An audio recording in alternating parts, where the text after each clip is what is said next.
Watu wengi sana huwa wanadhani kuwa ni rahisi kutafsiri Biblia. Ni ngumu sana, hasa kama haujaisoma toka mwanzo hadi mwisho.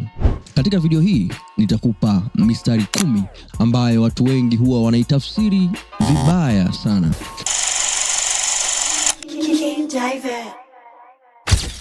Weka like katika video hii ili watu wengi zaidi waweze kuisikia. 1. Mathayo sura ya 7 mstari wa 1. Msihukumu msije mkahukumiwa ninyi. Watu wengi sana huwa wanautafsiri mstari huu kwamba hauruhusiwi kuhukumu mtu yoyote. Unanihukumu, usinihukumu. Mungu pekee ndiye anayeweza kunihukumu. Watu wengi huwa wanasema hivyo, lakini si kweli katika maandiko. Kwani katika mstari huu Yesu alikataza watu ambao wanawahukumu watu wengine kwa makosa ambayo na wao pia wanayafanya. Unawezaje kuondoa kibanzi katika jicho la jirani yako wakati kuna boriti katika jicho lako mwenyewe? Una shida kubwa zaidi, lakini unajaribu kukosoa au kutatua shida ya mtu mwingine. Hapo unakuwa umehukumu kinyume na maandiko. 2. Yohana sura ya 14 kuanzia mstari wa 13 hadi wa 14. Nanyi mkiomba lolote kwa jina langu, hilo nitalifanya, ili Baba atukuzwe ndani ya Mwana. Mkiniomba neno lolote kwa jina langu, nitalifanya. Hivi ni kweli kwamba neno lolote ambalo uliliomba wewe, Mungu alilifanya? Hapana. Kwa sababu mara nyingi huwa tunaomba kutokana na tamaa zetu wenyewe. Kwa hiyo hilo lolote ambalo Mungu amesema atalifanya ni yale mambo ambayo yapo katika mpango wake. Hayo ndiyo mambo ambayo Mungu atayafanya katika maisha yako. Kwa hiyo anamaanisha kuwa omba neno lolote lililo katika mpango wa Mungu na yeye Mungu atalifanya.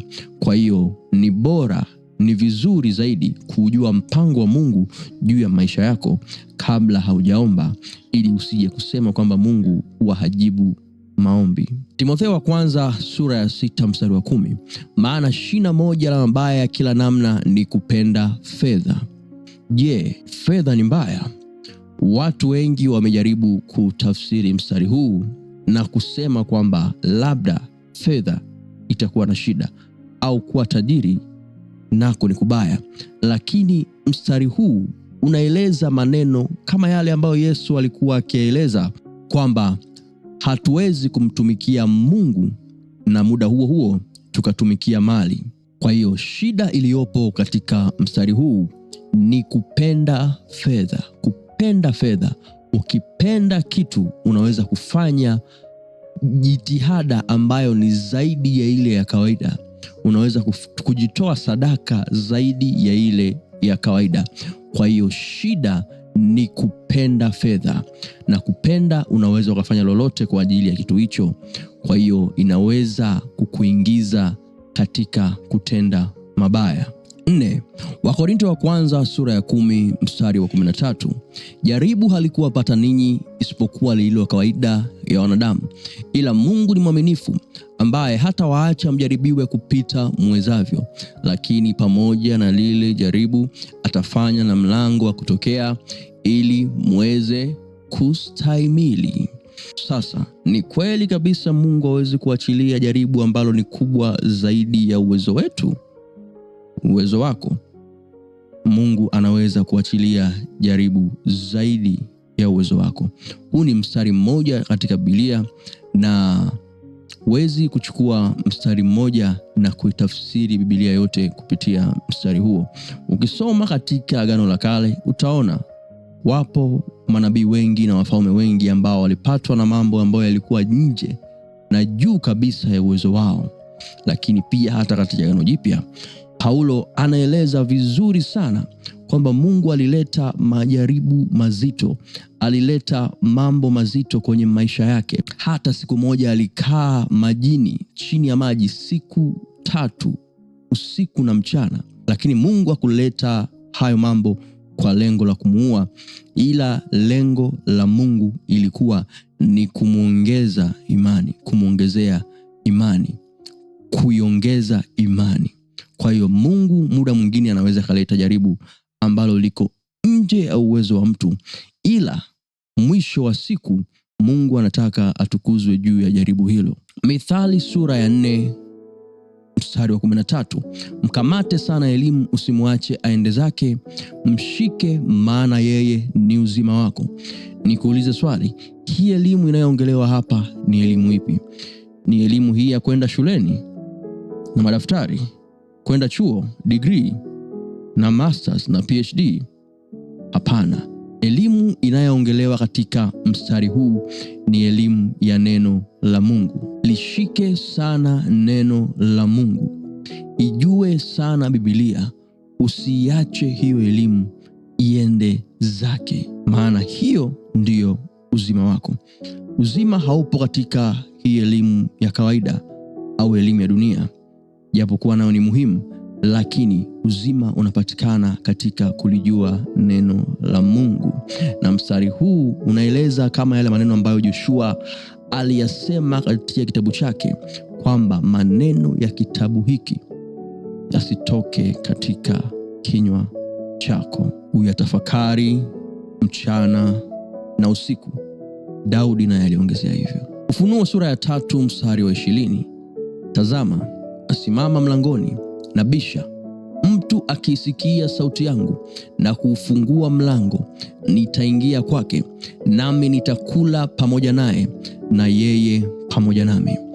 Huu mstari tumeutafsiri kwamba Mungu au Yesu anawaongelea wale watu ambao bado hawajampokea, lakini mstari huu ulikuwa umeandikwa kwa ajili ya wale watu ambao walikuwa tayari wameshampokea Yesu Kristo na wana Roho Mtakatifu ndani yao, lakini kutokana na mambo mengi ya dunia wamemwacha Yesu, wamemzimisha Roho Mtakatifu, wamemtoa katika mioyo yao. Kwa hiyo Yesu katika mstari huu anasema kuwa anabisha hodi, na mtu yeyote atakayesikia sauti yake ataufungua mlango, na Yesu ataingia ndani na atakula pamoja naye tena. Yesu alikuwa anatoa nafasi ya watu kutubu. Kwa hiyo huu sio mstari kwa ajili ya watu ambao hawajaokoka au hawamfahamu Yesu au hawajampokea Yesu, lakini ni mstari kwa ajili ya wale watu waliompokea Yesu lakini wamepunguza au wameyakata mahusiano yao na Yesu. Mwanzo sura ya 3 mstari wa 11, akasema, ni nani aliyekuambia ya kwamba uuchi? Je, umekula wewe matunda ya mti niliyokuagiza usiale? Kuna baadhi ya watu wanatafsiri andiko hili kwamba huo mti wa katikati au tunda la mti wa katikati ni kufanya mapenzi, lakini katika mistari ya nyuma tutagundua kuwa hiyo haikuwa dhambi. Mungu alishawaamuru Adamu na Eva kwamba wakazae na wakaongezeke. Kwa hiyo mti ulikuwa ni mti wa kawaida ambao ulikuwa katikati ya bustani ya Edeni. 8. Mwanzo sura ya 11 mstari wa 1, nchi yote ilikuwa na lugha moja na usemi mmoja. Hii ni sura ambayo inaongelea mnara wa Babeli na jinsi lugha za watu zilivyochafuliwa, na kwa kawaida tunaamini kuwa huu ndio ulikuwa mwanzo wa lugha zote na makabila yote. Lakini cha kushangaza ni kwamba haikuwa hivyo. Hata kabla ya mstari huu ya sura hii kulikuwa tayari kuna makabila, kulikuwa tayari kuna jamaa mbalimbali.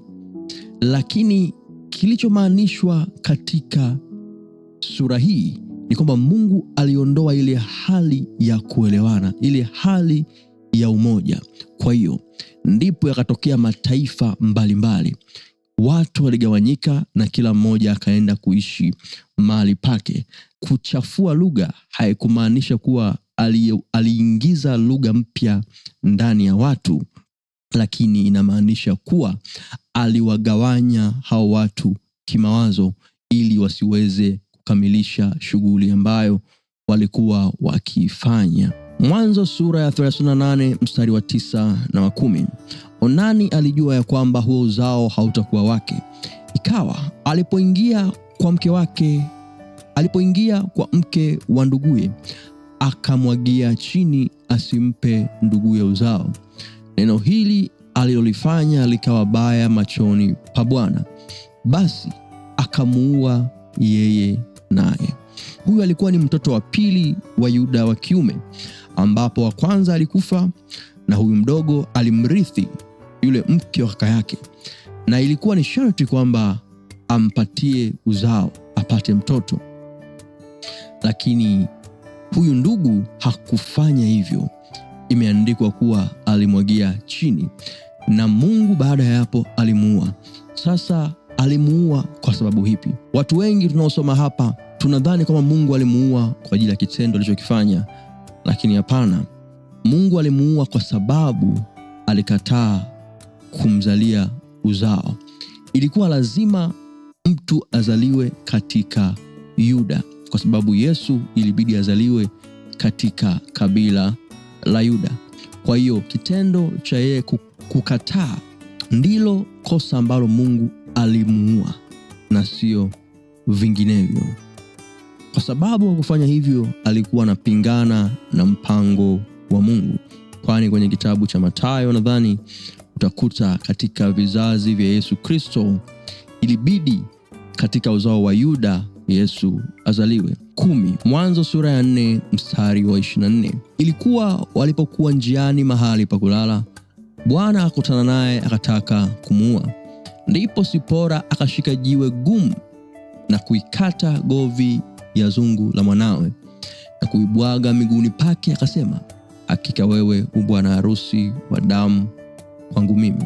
Hapa ni ule muda ambao Musa amekutana na Mungu na ametoka Midiani anaenda Misri kwenda kuwaokoa ndugu zake, na njiani wakalala katika nyumba fulani, na Mungu akataka kumuua Musa.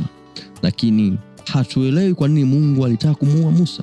Inashangaza, lakini kumbe Mungu alitaka kumuua Musa kwa sababu Musa alikuwa hajaitimiza Torati. Mungu aliamuru toka Ibrahim kwamba kila Mwebrania lazima atairiwe, lakini Musa kwa kuwa alioa mwanamke ambaye hakuwa Mwebrania, Sipora, mwanamke huyu alikataa kumtairi mtoto wake. Na siku hii ambayo Musa alikuwa anaelekea kwenda kuitimiza Torati, Mungu alimtokea na kutaka kumuua. Kwa hiyo Sipora alipoona tukio hilo, inawezekana Musa labda aliumwa au kuna namna, akachukua jiwe akamtairi mwanae, na Musa akapona kawa mzima, akaendelea na safari yake. Naamini umenielewa katika haya maandiko 10 ambayo nimeyaelezea. Kama kuna andiko ambalo umelipenda, hebu niandikie hapo chini kuna kitu gani umejifunza.